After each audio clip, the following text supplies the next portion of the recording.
चूओ चूओ चूहा। सवेरा हुआ। चू चू चूहा अपने बल से बाहर निकलने लगा।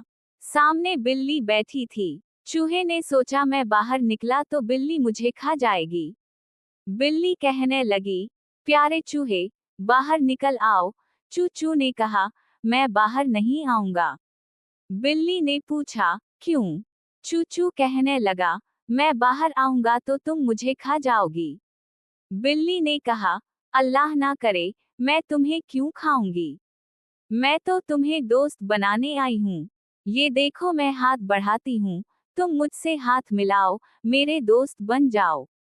चू चू बोला, बिल्ली खाला मैं नहीं आऊंगा, तुम जाओ।